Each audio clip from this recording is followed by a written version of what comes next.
1591년 조선, 당시 조정은 일본과의 전쟁 준비로 다급한 상황이었다. 100여 년의 전란을 끝내고 일본을 통일한 도요토미 히데요시의 여욕은 멈출 줄을 몰랐고 명과 조선을 향해 그 마술을 뻗쳤다. 그리고 조선도 이러한 전황을 느낀 바 전쟁에 대비하기 위해 성벽을 증축하고 여러 장수들을 승진 및 발령 내는 등 전시태세에 들어갔다. 그렇게 분주하게 전쟁을 대비하던 1591년 2월 전라 좌수사의 발령을 두고 조정에서 논란이 일었다.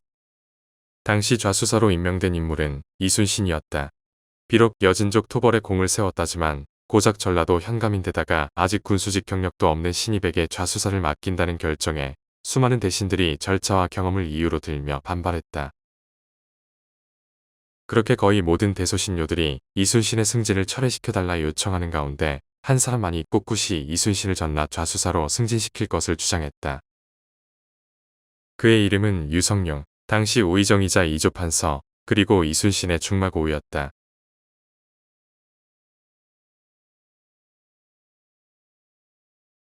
류성룡은 1542년 11월 17일 현 경상북도 의성군 점곡면 사촌리에서 태어났다. 그의 아버지는 영남지방의 사족이자 의주목사, 황해도관찰사, 승지, 예조참회 등을 지낸 류중령이며 어머니는 안동 김씨 출신의 진사 김광수의 딸 김소강이었다. 그는 어린 시절 부친을 따라 한양으로 이사해 그곳에서 유년기를 보냈는데 이때 충무로에 머물면서 훗날 조선의 성웅이라 불리우는 이순신과 친하게 지내며 우정을 쌓았다. 류성룡은 이순신보다 3살이 더 많았지만 당시 두 사람은 나이 따윈 신경 쓰지 않고 서로를 허물없이 대했다고 한다. 류성룡은 어렸을 때부터 학문의 두각을 나타냈는데 4세에 글을 읽고 6세에는 대학을, 8세에 맹자를 읽는 등 그 자질을 드러내 주위의 기대를 한 몸에 받았다고 한다.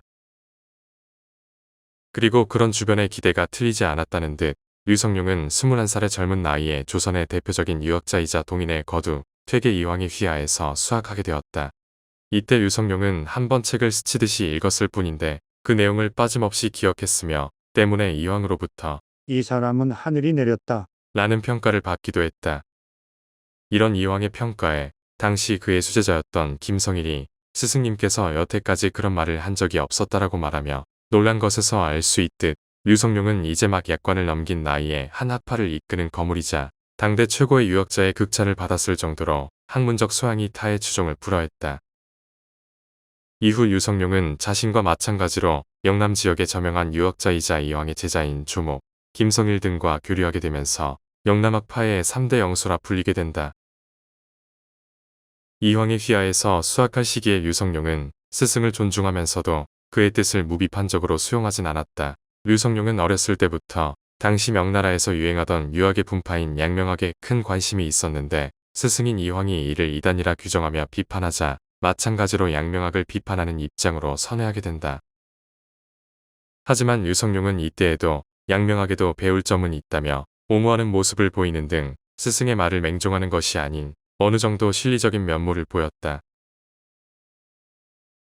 이렇듯 어린 시절부터 그 재능을 떨치던 류성룡은 1564년 명종대에 22살의 나이로 속과에 합격했고 2년 뒤인 1566년에 과거에 급제했다. 승문원 권지부정자로 관직 생활을 시작한 류성룡은 3년 뒤인 1569년에 성절사 서장관으로 임명되어 명나라에 다녀왔는데 이때 그의 학문적 소양은 명나라 사람들에게도 큰 인상을 남겨 당대 명나라 지식인들에게 서해 선생이라 불리며 존경을 받았다. 이후로도 류성룡은 순탄한 관직 생활을 이어나갔다. 류성룡은 예문관, 성균관, 홍문관, 사관원 등의 언론기구에서 근무하거나 육조의 좌랑을 역임했는데 이러한 관직들은 청요직이라 불리며 주요 관직으로 진출할 수 있는 등용문과 같은 역할을 했다. 특히 그가 역임한 홍문관 수찬, 교리와 같은 관직은 경연에 참가하여 왕에게 경서의 내용을 해설하는 임무가 있었는데 때문에 왕과 직접 대화를 주고받으며 가까워질 수 있는 기회가 있었으며 이는 류성룡도 예외가 아니었다. 당시 임금이었던 선조는 류성룡을 두고 오늘날을 대표하는 군자라고 총애하며 삼사관원에 대한 통청권을 지닌 이조저랑에 임명했다. 류성룡 또한 이런 선조의 기대에 부응하여 홍문관 부제학, 사원부 대사원, 도승지, 예조판서 등을 역임하면서 당시 동인과 서인으로 양분되어 있던 조정의 갈등을 봉합하고 해결하는 역할을 했다.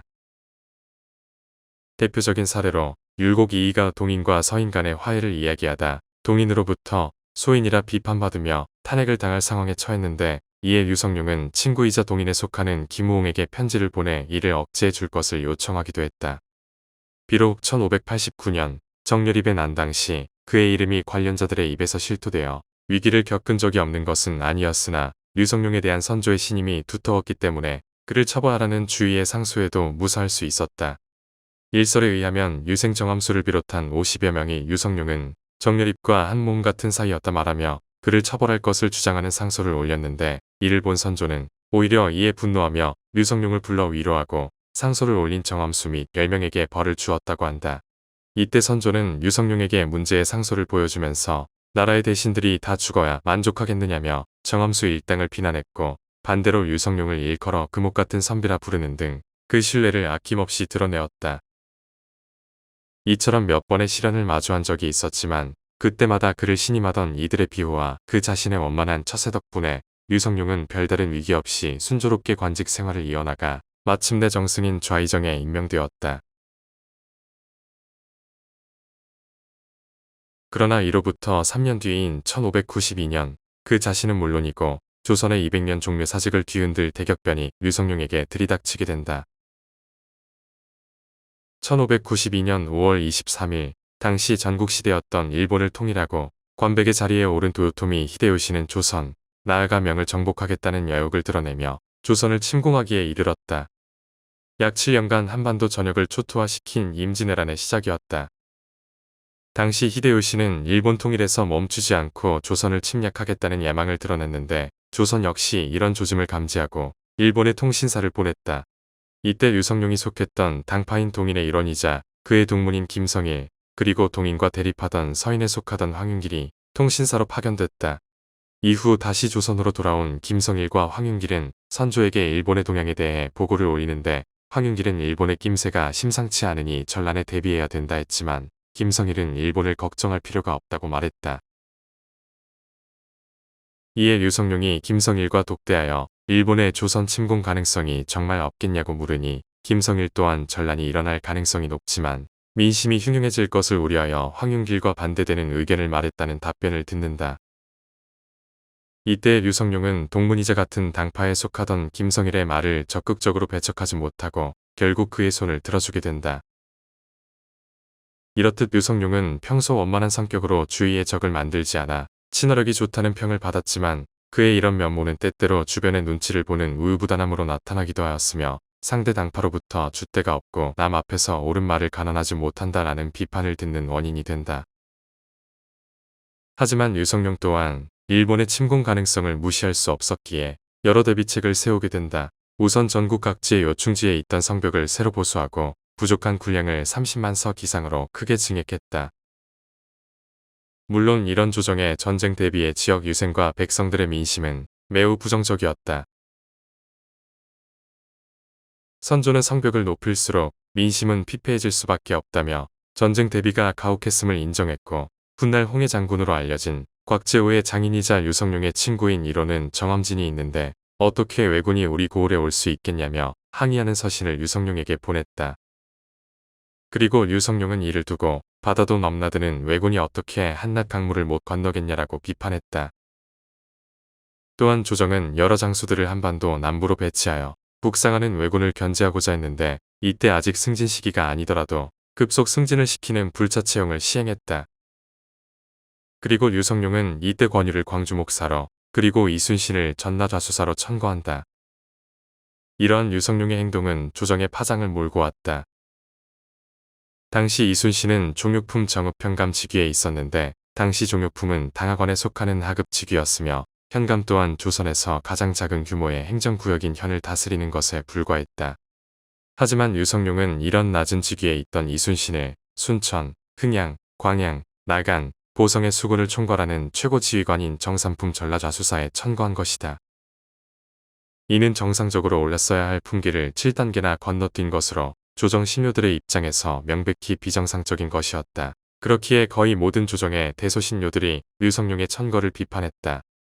사관원에서는 이순신의 경력이 너무 짧으니 규정에 어긋난다 비판했고 다른 신하들 또한 사람이 없다고 해도 현령을 좌수사에 임명하는 일은 절차를 무시하는 것이니 명을 거두어 달라며 선조에게 요청했다. 그러나 이조 판사로서 관리들의 인사권 또한 가지고 있었던 류성룡은 이순신의 천거를 강하게 주장했고 평소 류성룡을 신임하던 선조는 이를 허락했다. 그리고 류성룡의 이런 선택이 향후 전쟁에 그리고 조선의 미래를 지켰다. 전라좌수사는 전라도 동쪽 일대를 방비하던 수군절도사형의 지휘관으로 류성룡은 당시 조선의 식량 대부분을 생산하던 호남 평야가 일본에게 넘어간다면 치명적인 타격을 입을 것을 예상하고 이순신을 그곳에 임명했던 것이다. 이런 류성룡의 예상대로 이순신은 전라좌수사로서의 소임을 다하며 남해안의 제해권을 되찾고 전라도, 충청도, 황해도 등 주요 식량 생산지대를 지켜냈다. 류성룡 또한 영의정이자 도채찰사에 임명되어 전란을 끝내기 위해 사력을 다했다. 개전 초기에 류성룡은 좌의정의 자리에 있으면서 김성일의 편을 들어 전쟁 대비를 소홀히 했다는 명목으로 선조에 의해 파직되고 한양을 방위하던 유도대장에 임명되었다.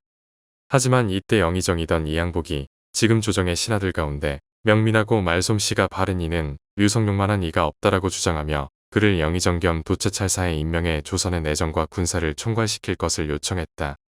선조 역시 이양복의 의견을 받아들였고 결국 류성룡은 의주까지 선조를 호종한 뒤 조선군을 총지휘하는 임무를 맡게 된다. 마침 류성룡은 도제조에도 임명된 상태였기 때문에 병역제를 개편할 수 있었다. 도채찰사에 임명된 류성룡에게 주어진 업무는 조선군의 구조적 문제점의 개선과 원활한 명군 파견을 위한 협상이었다. 그리고 이런 류성룡의 군제 개편으로 탄생한 것이 소고군과 훈련도감이다. 소고군은 군역의 유무나 신분에 관계없이 총동원 체제로 편성된 군대로 거주지에서 일정 기간 훈련받고 유사시에만 영장에 의해 지역 방어에 동원되는 군사 형태였다. 소고군의 대다수는 농민이 그리고 이들을 지휘하는 영장은 무관으로 편성되었으며 군사훈련에만 종사하도록 했다. 때문에 기존의 수령이 독점했던 행정권과 군사권이 분리되었으며 수령은 소고군의 소집과 동원만을 전담하고 나머지 훈련과 실전은 영장이 맡았다. 소고군은 국민개병제의 성격을 띠고 있었다. 양반은 군역을 지지 않았던 과거와 달리 소고군은 양반, 평민, 천민 상관없이 공평하게 군역을 지게 함으로써 민심 이반을 막았다. 또한 류성룡은 적군의 머리셋을 가져오면 천민이라도 과거에 응시할 수 있어야 한다고 주장했다. 류성룡은 수급 하나를 베어온다면 천민에서 양민이 될 수 있고 셋 이상을 벨 수 있다면 노비라도 양반으로 면천시켜 주겠다며 면천법을 약속했다. 실제로 신충원이라는 천인이 일본군을 격파하여 수문장이란 직위를 얻었는데 류성룡은 조령을 요새화할 수 있다는 그의 제안에 귀 기울여 조령의 둔전관으로 천거했다. 일전에 약속했던 면천법을 만백성 앞에 선보여 그들의 신뢰를 얻은 것이다. 실제로 신충원이 건설한 조국관은 문경세제 제2관문으로 사용됐으며 정유재란 시기 일본군으로부터 충주 이북을 지킬 수 있었다. 이처럼 공을 세우면 면천될 수 있다는 류성룡의 주장은 조선의 대다수를 차지하던 농민과 천민들이 적극적으로 의병에 참가하여 전투에서 승리하는 성과를 이루는 계기가 되었다. 이외에도 류성룡은 요즘 세상에 사람을 등용하면 반드시 문벌을 미리 논하는데 문벌로 과연 적을 칠 수 있겠느냐며 오직 실용적인 재주 있는 사람을 구해야 할 것이라고 강조했다. 또한 류성룡은 훈련도감이라는 새로운 중앙군을 창설했다. 1593년 임진왜란이 한창 격화되던 도중 류성룡은 일본의 조총병에 대응하여 새롭게 군대를 개편할 필요성을 느꼈다. 이에 명나라의 병법서를 참고하여 보수, 사수, 살수로 이루어진 군대를 새로 창설했는데 이가 바로 한성부를 방위함과 동시에 조선의 최정예 군영이라 불리우는 훈련도감이었다. 원래 훈련도감 이전 조선군은 진관체제라 불리는 편제를 사용했는데 진관체제는 전국의 주요 거점에 진이나 관 등의 군영을 세우고 이를 중심으로 군사를 운영하는 지역 방어 개념이었다. 그러나 군영 하나가 담당하는 지역이 너무 넓어 급작스런 사태에 효과적인 대응이 어려웠고 병력을 집중할 수 없었다. 이는 임진왜란 당시 일본에게 주요 가도의 관문을 쉽사리 내어주는 원인이 되었고 이를 직접 겪은 류성룡은 수도를 방비하고 왕을 호위할 중앙군의 필요성을 절감하였다. 이처럼 원래 목적은 왕의 호위와 수도 방위였기에 설립 당시에는 200여 명의 포수가 고작이었으나 전쟁 중 2천여 명까지 증강되고 삼수병 체제의 일환으로 살수, 사수 등이 추가되면서 점차 중앙군영에 중추가 된다. 훈련도감은 항시 5천여 명 이상의 병력을 보유하여 궁성 수비의 중심을 맡았고 유사시에는 반란 진압 등에도 동원되어 조선 후기까지 최정예군으로서 활동하였다. 그리고 그 명성에 걸맞게 정묘호란과 병자호란에서 훈련도감 정예병 중 일부가 북방으로 파견되어 청군과 교전한 경험이 있으며 남한산성 수성전에서도 청군에게 큰 피해를 입히며 혁혁한 공을 세우는 등 수많은 실전을 치르며 전과를 올렸다. 또한 이들은 일반적인 조선군들과 달리 전원 직업 군인들로 구성되었는데 이는 전란으로 땅을 잃고 떠도는 유민들을 구유하고 다시 군대로 편입시키기 위한 유성룡의 조치였다. 이러한 이유로 유생이나 평민은 물론 노비나 승려에 이르기까지 다양한 신분의 사람들이 훈련도감에 소속되기 위해 모여들었다. 특히 훈련도감은 왕과 수도를 방위하는 최정예 군영인 만큼 철저한 실력주의로 운용되었으며 전쟁에서 공을 세운 자는 면천시키는 혜택을 주었기에 사기도 드높았다고 한다. 이처럼 왕과 한양을 호위한다는 위상과 실제로 겪은 수십 차례의 실전, 그리고 우수한 전공들 덕분에 훈련도감은 금위영, 어영청 등 국왕을 호위하는 군영들과 묶여 삼군문이라고 불렸으며 그 중에서 가장 높은 위상을 지니고 있었다.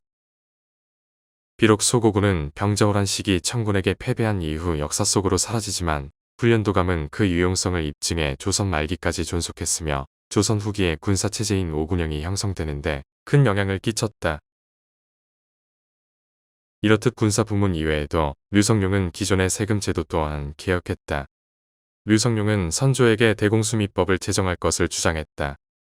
대공수미법은 기존의 조세 제도인 공납법의 폐단을 시정하기 위해 이 류성룡 등이 새롭게 제기한 조세 정책으로 대동법의 시초가 된다.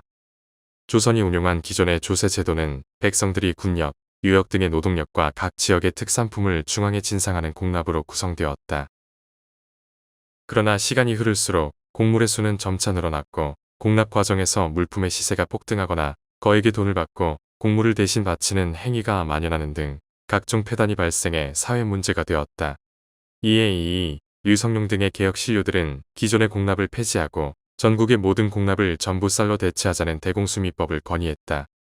하지만 이런 그들의 제안은 당시 자신들의 이익이 줄어들 것을 우려한 상인 및 그들과 유착한 중앙 관료들의 반발로 시행되지 못했다.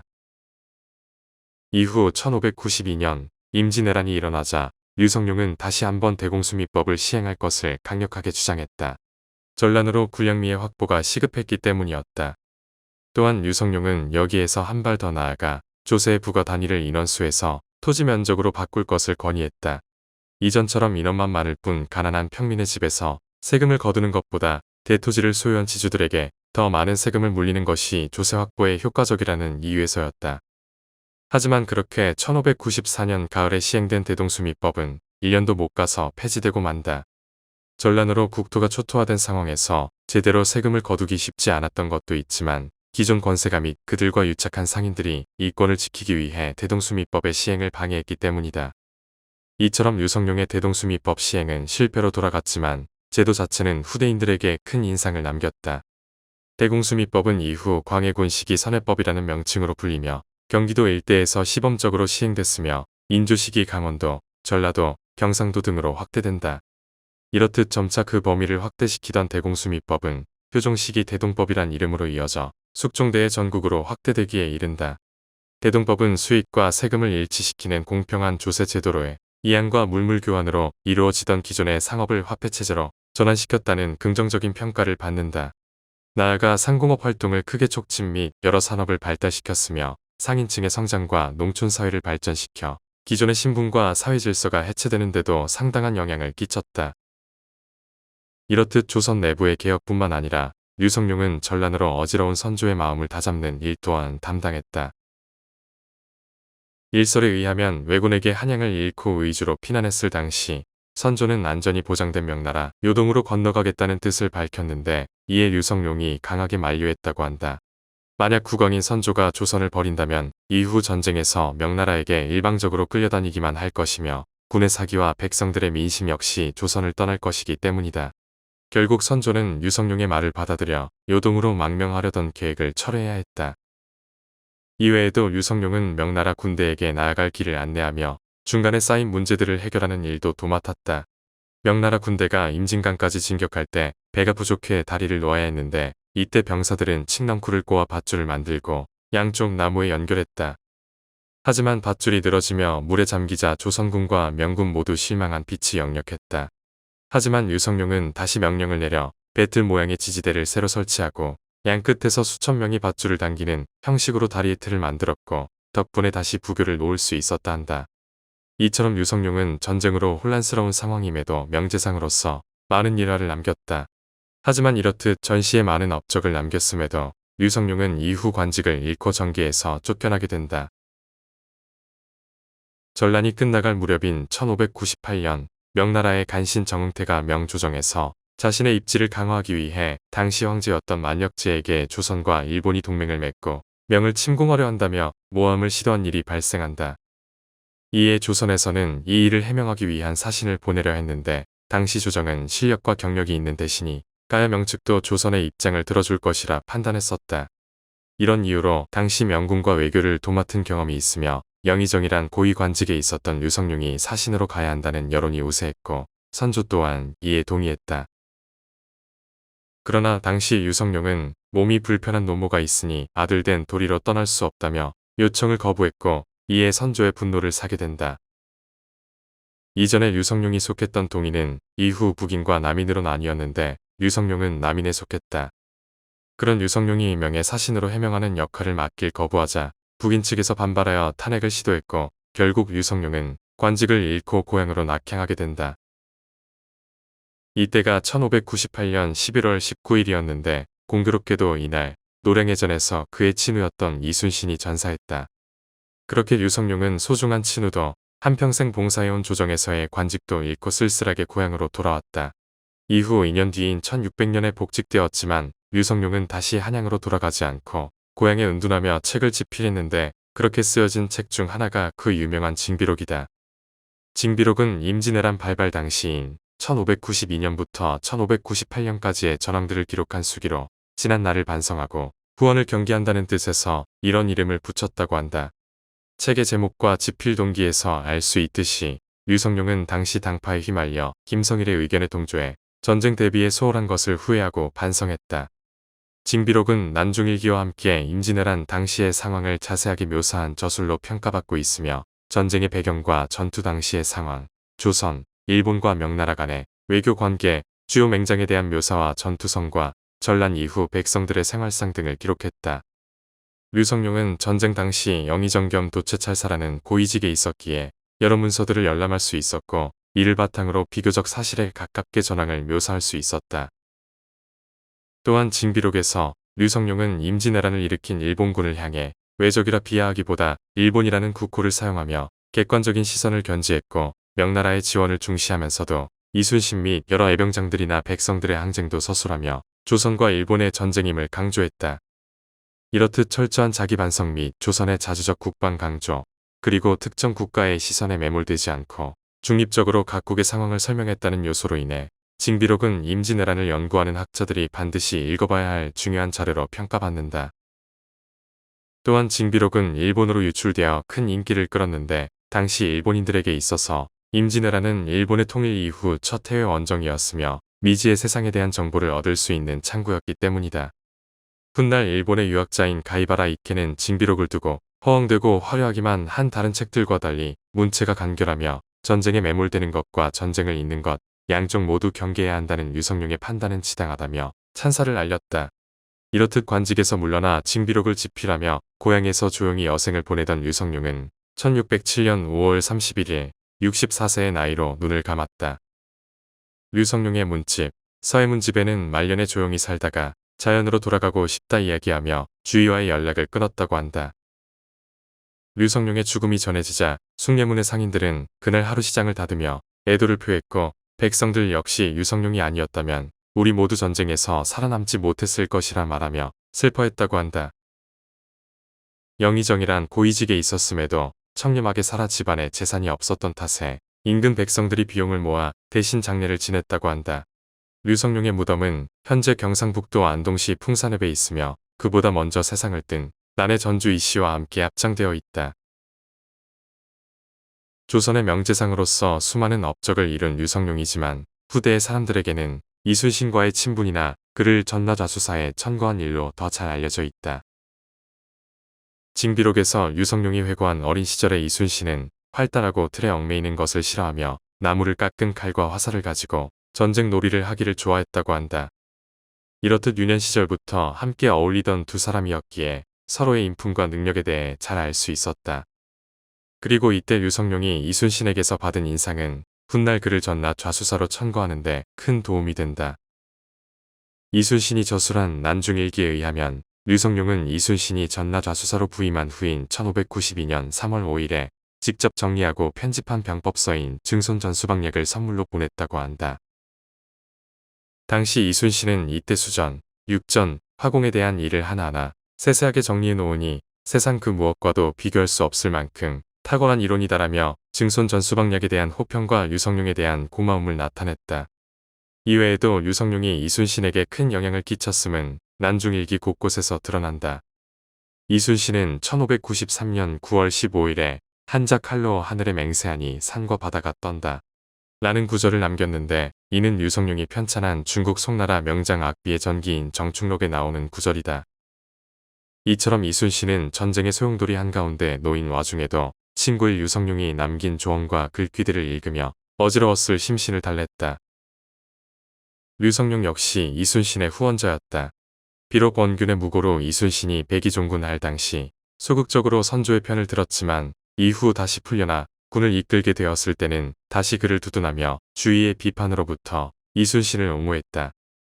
그렇게 서로가 서로를 지탱하며 의지하던 두 사람의 관계는 이후 1598년 11월 19일 이순신이 노량해전에서 일본군의 총탄에 피격당해 전사하면서 끝나게 된다.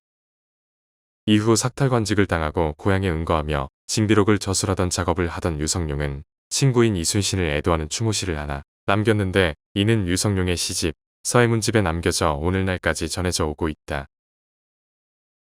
한산도가 어디에 있는가? 큰 바다 가운데 한 점 푸르네. 고금도는 어디에 있는가? 아득한 남쪽 바다 한 터럭이 비껴있네. 당시에 100번 싸운 이 장군은 한 손으로 하늘 가운데의 벽을 붙잡았네. 고래를 모두 죽이니 피가 바다에 가득하고 치솟은 화염이 물에 신이 사는 소굴을 다 태웠네. 공이 높은데도 참수와 질투를 면하지 못하니 힘써 싸우기를 꺼리지 않아 몸을 나라에 바쳤네.